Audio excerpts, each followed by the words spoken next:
Sudarlun, perahu kayu mesin membelah Sungai Singkil menuju Desa Kayu Menang, Kecamatan Kuala Baru, Kabupaten Aceh Singkil, Jumat 26 Februari 2021.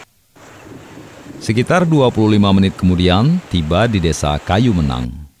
Cuaca terik jelang tengah hari membuat peluh membanjiri badan. Ketika berjalan kaki sekira 300 meter menuju pantai yang terletak di belakang pemukiman penduduk Kayu Menang dari tepi sungai.